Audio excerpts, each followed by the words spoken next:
continued deployment, no? Nandito pa rin sa Pilipinas. Nung una, ayaw sabihin undisclosed location. Pero ngayon, merong mga ulat na ngayon na somewhere in northern Luzon ang nakadeploy po itong tinatawag nilang, I don't know if I'm pronouncing it right, Typhoon nuclear missile. Launcher lamang to, no? Launcher ng nuclear missile, parang mid-range lamang. So ito ay tinututulan ng China. Sabi nila, itong patuloy na presence, no, nitong typhoon dito sa Pilipinas, tinikito sa tagiliran daw nila. Pinahihina daw, pinarurupok ang kapayapaan at katatagan sa rehiyon. So, with that, we have one nuclear launcher, missile launcher. Pero ang China, meron po ba siyang mga nuclear missiles? Meron ba siyang mga missile launcher? Di ba last weekend, nakita natin yung UV class missile ship nila sa Half Moon Shoal. Na pumasok sila doon sa West Philippine Sea natin. Although yung paglagay natin ng Typhoon na mid-range missile system natin sa Batanes, walang kinalaman naman doon sa pagpasok ng kanilang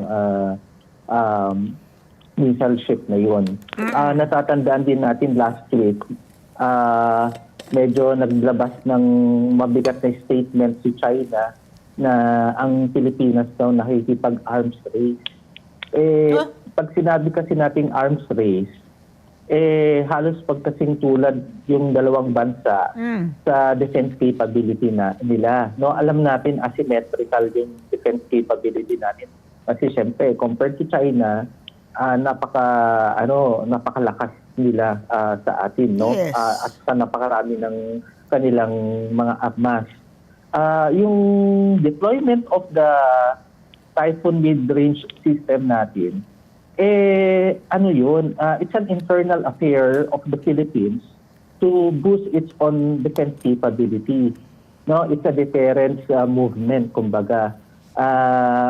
Napagtanto ng AFP natin, pinapangarap na natin magkaroon ng ganitong armas dahil nga unang-una meron na rin tayong BrahMos missile.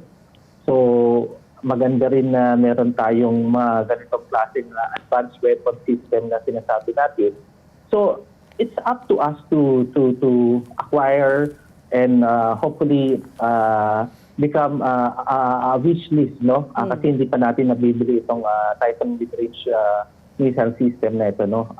Nasa wish list pa lang natin na gusto sana natin na pinapangarap natin na magkaroon tayo. Pero yung tanong niyo, ma'am, kanina, ano yung implikasyon nito?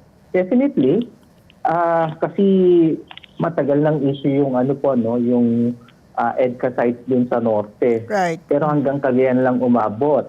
Pero yung Batanes, mabulis kasi, napansin natin na marami kasing intrusion na nangyayari doon. Hindi nababantayan ng mabuti. So, remember last year, nagpunta si SMB doon at saka si CS Browner doon sa Magulis Island sa Batanes. At yun yung Northern Shield talaga natin, no? Yun yung pinakadulo na teritoryo ng Pilipinas at napakalapit din sa Taiwan nito. I think it is rightful for the Philippines na kumbaga nire-rehearse nila yung pagdepensa sa mga teritoryo natin, no? Yung pag-deploy ng missile doon ay tingin ko part of the part of the posturing. No, defense posturing. Oo. Hindi naman nangangahulugan na kinokompetensya natin si China dahil ang atin lang ini-exercise natin yung ating current strategy ngayon na territorial defense. Let's get together. Sunday 25. Sunday 25.